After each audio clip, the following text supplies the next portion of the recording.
Hola, bienvenidos a esta sesión de Física en Aula ESEMS HD, donde conoceremos el concepto y manejo de las cantidades físicas llamadas vectores.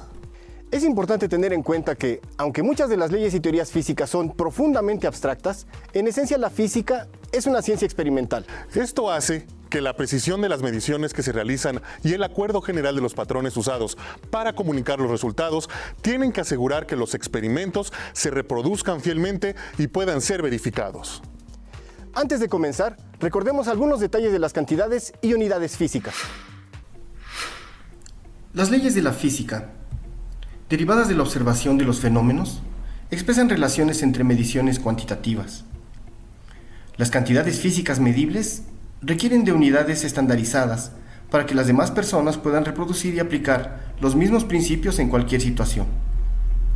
Las unidades físicas básicas, seleccionadas por la Conferencia General de Pesas y Medidas entre los años 1954 y 1971, son, como se te explicó en el curso, las 7 que aparecen en esta tabla, las cuales conforman el Sistema Internacional de Medidas. Las más comunes que ocupamos todos los días son la longitud, cuya unidad es el metro, el kilogramo para medir la masa y los segundos para el tiempo. A partir de las combinaciones de unidades básicas, podemos expresar cantidades más complejas que llamamos secundarias, como por ejemplo, la fuerza, cuya unidad es el newton, que indica la fuerza necesaria para acelerar 1 kilogramo de masa exactamente en 1 metro sobre segundo cuadrado. Las cantidades físicas las podemos separar en dos grandes tipos. Las cantidades escalares, que se componen de una magnitud, expresada con un número, y una unidad, por ejemplo, 50 kilogramos. Por otra parte, las cantidades vectoriales o vectores requieren más información, contenida en 3 partes. Una magnitud, que se expresa con un número, que nos da el tamaño del vector en un sistema de referencia. Un ángulo que nos indica una dirección y un signo que marca el sentido del vector. Por ejemplo, 50 kilómetros a 40 grados dirección este-norte. Aunque escrito de esta forma, este vector se vuelve complicado de interpretar, por lo que es conveniente plasmarlo gráficamente. La representación gráfica de un vector, que nos facilita su interpretación, requiere de un marco de referencia, el cual, en este curso, será el plano cartesiano, cuyos ejes estarán graduados de acuerdo a las unidades de la cantidad que estemos expresando con el vector. Por ejemplo, en nuestro ejemplo, el vector queda representado gráficamente como vemos en esta figura. Los ejes cartesianos son nombrados de acuerdo a los puntos cardinales y sus unidades serán kilómetros en este caso. Ahora que recordamos algunos detalles sobre las unidades de las cantidades físicas, veamos el manejo de las cantidades vectoriales. Y es que parece que el uso de los vectores en la física es complicarnos la vida. Sí, si podemos vivir tranquilamente comprando nuestra comida por kilogramos, desplazándonos en metro o ajustando nuestros horarios en segundos, ¿qué necesidad tenemos de complicarnos con los vectores? Es como si los físicos se empeñaran en hacer difícil las cosas. Es como pasar del manejo de simple aritmética con cantidades escalares a tener que tomar en cuenta más información cuando operamos con vectores, y esto se vuelve complicado para muchos. Sin embargo, el uso de los vectores es necesario, como lo veremos a continuación. Como ya vimos, podemos dividir las cantidades físicas en escalares y vectoriales. Las cantidades físicas escalares, compuestas por un número y una unidad, son útiles para expresar la medición de alguna característica física de un objeto o sistema. En principio, con la unidad correcta, un escalar no deja lugar a duda, como 1 kilogramo de tortilla,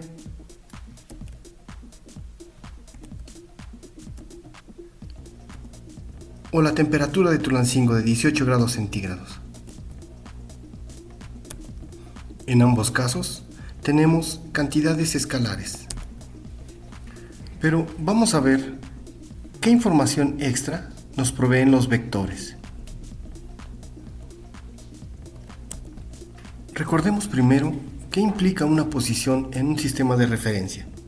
Por ejemplo, cuando leemos un mapa dentro de un centro comercial, lo primero que debemos identificar es el letrero de "Usted está aquí". Esta posición importantísima nos sitúa en el origen de un marco de referencia que nos da exactamente la distribución del espacio en el que nos encontramos. Una vez ubicado nuestro origen, podremos desplazarnos a donde queramos según las indicaciones del mapa. La posición se expresa entonces como un conjunto de coordenadas. En nuestro caso, dado que estamos trabajando en el plano cartesiano, requeriremos de 2 coordenadas. Supongamos que nos encontramos en un punto A que tiene coordenadas expresadas en un par ordenado x1, y1. Cuando se realiza un desplazamiento hasta el punto B con coordenadas x2, y2, el cambio de posición será un cambio en las coordenadas. El desplazamiento entonces no puede quedar simplemente expresado como un escalar, ya que dado el sistema de referencia, el movimiento se da en una dirección, de A hacia B. Esta información extra es necesaria cuando hablamos de desplazamiento. Por tanto, el desplazamiento es un vector. Si el desplazamiento en nuestro ejemplo se hiciera de B hacia A, entonces gráficamente podemos ver que nuestro vector de desplazamiento cambia de sentido. Es decir, cambia de signo. Esto quiere decir que el desplazamiento de A hacia B es igual a menos el desplazamiento de B hacia A. Pero hay que notar que el tamaño del vector de desplazamiento, es decir, su magnitud o su módulo, no cambia, por lo que tenemos que la magnitud del desplazamiento de A hacia B es igual que la magnitud del desplazamiento de B hacia A. Esta cualidad de los vectores la llamamos invariancia y nos asegura que el vector se mantendrá del mismo tamaño sin importar la perspectiva desde la que se mida. Los vectores son invariantes ante las rotaciones del marco de referencia y ese hecho es fundamental para garantizar la validez de la mayoría de las leyes de la física. Muy bien, entonces los vectores sí son una necesidad para la física, ya que hay situaciones o fenómenos como el desplazamiento que requieren de más información específica que un simple escalar. Pero, ¿cómo podemos utilizar los vectores, por ejemplo, para calcular algo? Pues los vectores que veremos a continuación forman un álgebra, permitiéndonos realizar operaciones con ellos. Revisemos ahora un ejemplo de adición de vectores. Tenemos aquí nuestro plano cartesiano. Si suponemos que tenemos 2 vectores que describen una caminata, el primer vector A, que indica un desplazamiento desde el origen hasta el punto 3,7, mientras que el vector B es un desplazamiento que se puede expresar desde el origen y hasta el punto 6,2. Si las unidades de los ejes son metros, entonces, ¿cuál será el desplazamiento total que haría una persona siguiendo ambos vectores? Esta es una situación donde tendremos que hacer una operación de adición de desplazamientos. Una manera de hacer este cálculo es el método gráfico. Para encontrar el desplazamiento resultante, lo que tenemos que hacer es trasladar una copia de nuestro vector B justo hacia donde termina nuestro vector A. Y de la misma forma, llevar una copia del vector A hasta el final del vector B. El punto donde nuestras copias de los vectores se intersectan es hasta donde dirigiremos un nuevo vector, iniciando desde el origen común de los 2 vectores A y B. La figura resultante, ya que todos los lados opuestos son paralelos, es un paralelogramo, de donde toma su nombre este método gráfico de adición de vectores. Este método tiene una limitante. Solo nos sirve para sumar pares de vectores, por lo que para sumar un tercer vector tendríamos que repetir la adición gráfica ahora de nuestro vector resultante A más B con el tercer vector que deseamos sumar, lo que se vuelve poco práctico si queremos sumar varios vectores. Sin embargo, si necesitamos de sumar más de 2 vectores, existe otro método gráfico que podemos utilizar. Supongamos que tenemos un tercer vector C, el cual pintamos desde el origen y hasta el punto 1,3. El procedimiento para sumar será colocar cada vector en el final del anterior. Es decir, al final del vector A colocamos al vector B y al final de este colocamos al vector C. Y finalmente trazamos un nuevo vector desde el origen de coordenadas hasta el final del vector C, el cual representará nuestro vector resultante de la adición de los 3 desplazamientos. La figura final es un polígono y ese es el nombre del método, el método del polígono.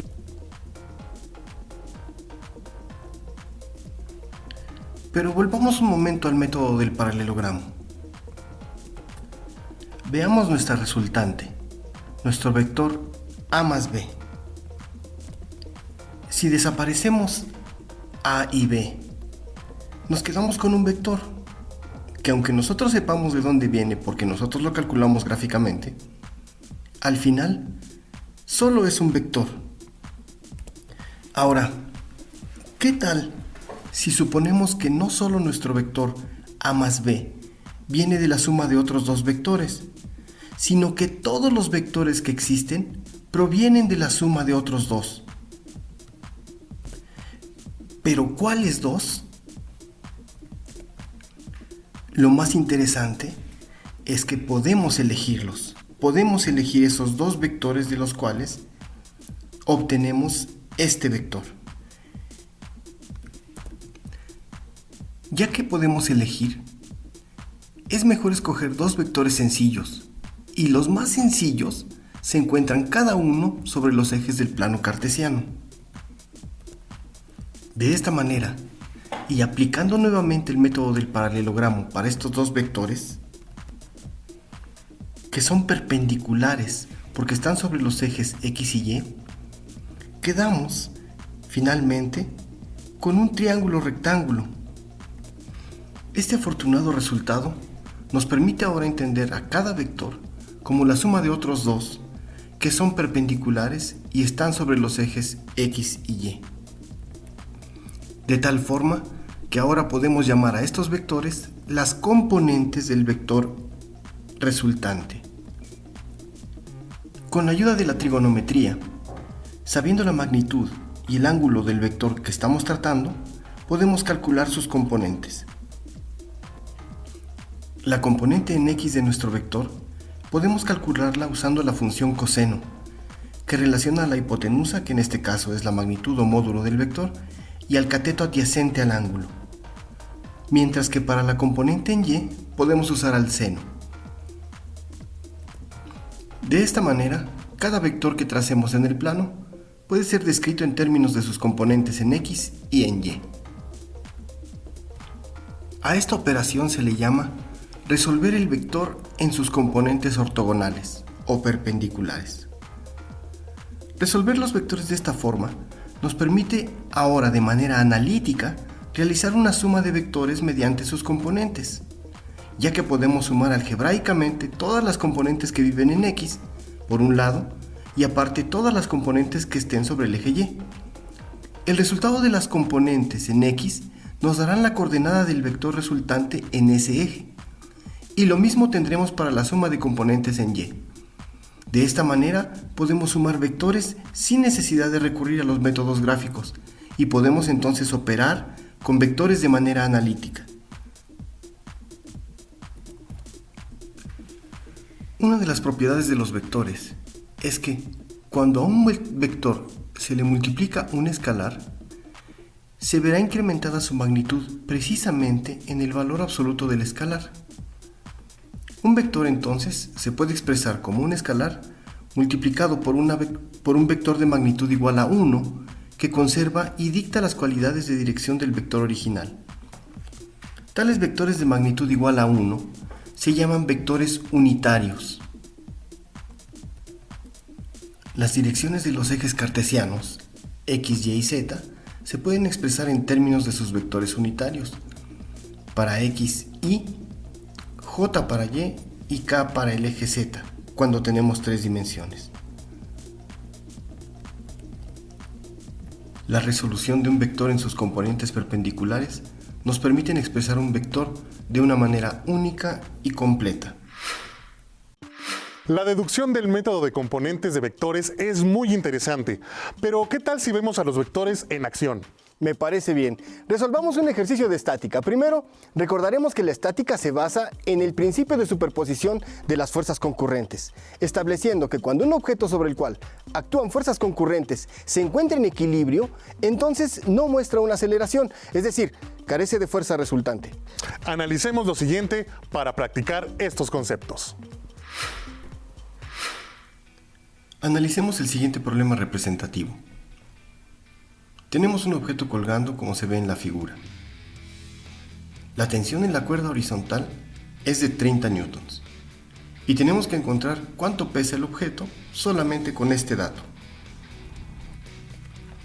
Escribimos entonces que la tensión de la cuerda horizontal, que llamaremos T subíndice H, es igual a 30 newtons.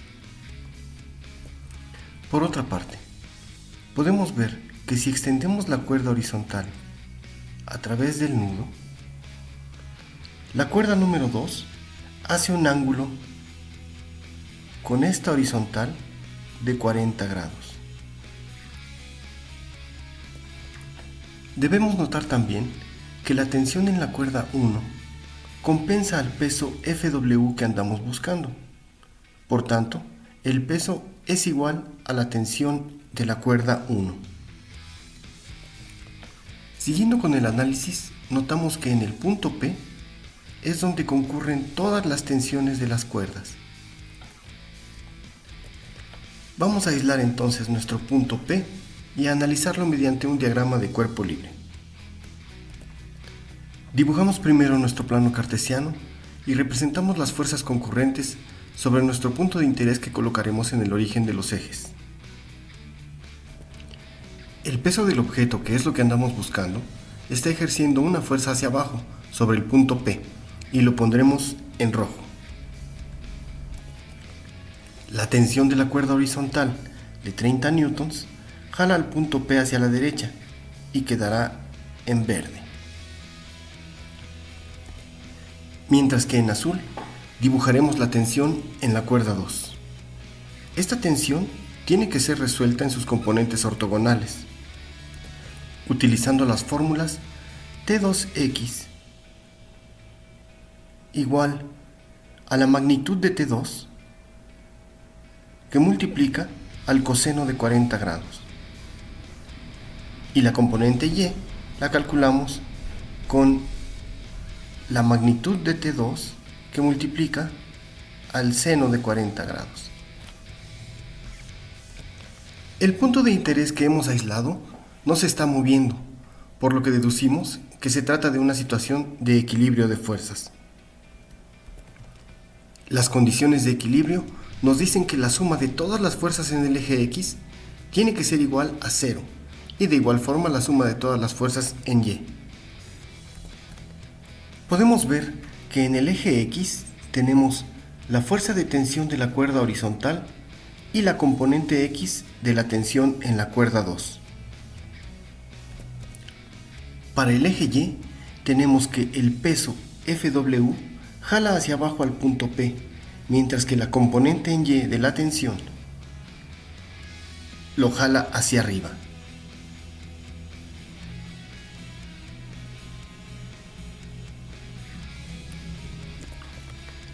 Por tanto, escribiendo nuestras sumas algebraicas de fuerzas en cada eje, tenemos de la ecuación en X, que llamaremos 1, que la tensión de la cuerda horizontal es igual a la componente en X de la tensión en la cuerda 2, mientras que en la ecuación para Y, que llamaremos 2, tenemos que el peso que andamos buscando es igual a la componente en Y de la tensión en la cuerda 2.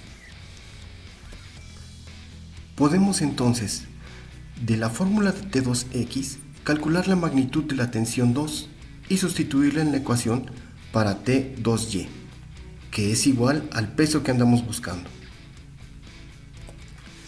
La magnitud de la tensión 2 queda como 30 newtons entre el coseno de 40 grados, y sustituyendo en la ecuación para T2y, nos deja que T2y es igual a 30 newtons por el cociente de seno de 40 grados entre coseno de 40 grados, es decir, 30 newtons por la tangente de 40 grados. Y haciendo los números, encontramos que la tensión 2 en dirección Y, que es igual al peso que andábamos buscando, es de 25 newtons. Y así terminamos este problema. Finalmente, recapitulando, resolvimos este problema mediante el uso de vectores y su resolución en componentes, bajo las condiciones de equilibrio de fuerzas concurrentes, las cuales indican que para que un cuerpo esté en equilibrio, la suma de fuerzas en ambos ejes, X y Y, respectivamente, tienen que ser cero, ya que un cuerpo en equilibrio no se acelera. Vamos a analizar un segundo problema representativo. En este caso tenemos un bloque de 20 newtons que es jalado por una pesa de 8 newtons, como se muestra en la figura. El bloque se desliza hacia la derecha con una velocidad constante. Tenemos que calcular el coeficiente de fricción cinética que hay entre el bloque y la mesa. Para comenzar a resolver el problema tenemos que establecer qué es lo que sabemos. Primero, recordemos que el vector de fuerza, según la segunda ley de Newton, es igual a la masa por la aceleración. También sabemos que la aceleración es el cambio de la velocidad con respecto del tiempo. Pero un dato importante del problema es que el bloque se mueve con una velocidad constante. El hecho de que la velocidad sea constante implica que el cambio de velocidad sea igual a cero. Por tanto, nuestra aceleración tiene que ser igual a cero. Pero si la aceleración es igual a cero, entonces la fuerza también tendrá que ser igual a cero. Y esto es, como ya sabemos del problema anterior, lo que llamamos una condición de equilibrio. Quiere decir que este bloque que se mueve con velocidad constante está en equilibrio. Otro dato importante del problema es que la fricción en la polea es despreciable. Dado que esa fricción es tan pequeña que podemos suponer que no existe, la fuerza de tensión 2, que es la que está jalando a nuestro bloque de 20 newtons hacia la derecha, debe ser igual a la fuerza de tensión 1. Y esta fuerza de tensión 1 está contrarrestando el peso de 8 newtons de la pesa que está jalando al bloque de 20 newtons. Por tanto, podemos escribir que la fuerza de tensión 2 es igual a la fuerza de tensión 1. Analicemos las fuerzas concurrentes sobre el bloque de 20 newtons utilizando un diagrama de cuerpo libre. En nuestro diagrama vemos que el peso del objeto, que es nuestro bloque, va en dirección negativa en el eje de las Y, mientras que la fuerza normal, que es una fuerza perpendicular a la superficie, que contrarresta perfectamente al peso en este caso, va hacia arriba, mientras que la fuerza de tensión 2 va hacia el eje positivo de las X. La fuerza de fricción que se opone al movimiento va en el eje negativo de las Y. Recordemos que la fuerza de fricción es tangencial y va sobre una superficie oponiéndose al deslizamiento de otra. Aplicando nuestras condiciones de equilibrio para el eje X y el eje Y, tenemos lo siguiente. La sumatoria de fuerzas en X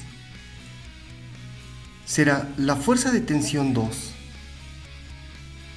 que es positiva, menos la fuerza de fricción. Y según las condiciones de equilibrio, esto tiene que ser igual a 0. Para el caso del eje de las Y, tenemos que la sumatoria de fuerzas en Y es igual a la fuerza normal que va hacia arriba, que es positiva, menos los 20 newtons de peso de nuestro bloque. Según las condiciones de equilibrio, la sumatoria de fuerzas en Y tiene que ser igual a 0. De nuestra condición de equilibrio para el eje de las X, podemos deducir que la fuerza de tensión 2 es igual a la fuerza de fricción. Y de la sumatoria de fuerzas en Y podemos deducir que la fuerza normal es igual a 20 newtons. Recordemos que el coeficiente de fricción cinética, μc, se define para el caso en el que una superficie se desliza a través de otra con una rapidez constante, justo como el caso de nuestro problema, y se define como la fuerza de fricción dividida por la fuerza normal.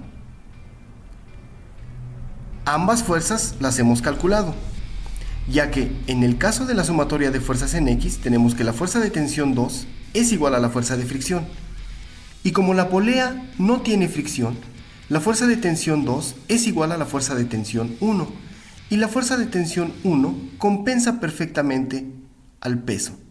Por tanto, la fuerza de fricción es igual a la fuerza de tensión 1, que es igual a 8 newtons. Finalmente, sustituyendo en nuestra fórmula para el coeficiente de fricción cinética, tenemos que la fuerza de fricción es igual a 8 newtons entre la fuerza normal, que es igual a 20 newtons. Haciendo la operación, el resultado es de 0.40. Y de esta manera hemos resuelto el problema. La física es el lenguaje de la naturaleza, por lo tanto, toda nuestra vida tiene que ver con ella. Hasta aquí esta sesión de Aula SEMS HD. Te sugerimos que si aún tienes dudas sobre cantidades vectoriales, consulta a tu docente o escanea este código QR donde encontrarás mucha información sobre este tema de física. También te invitamos a seguir nuestra transmisión en Facebook y por Radio y Televisión de Hidalgo, además de visitarnos en YouTube. Dale like, suscríbete y activa las notificaciones. Recuerda que la física y las matemáticas son una forma de pensamiento que se puede lograr solo mediante la práctica. Sigue practicando. Hasta pronto.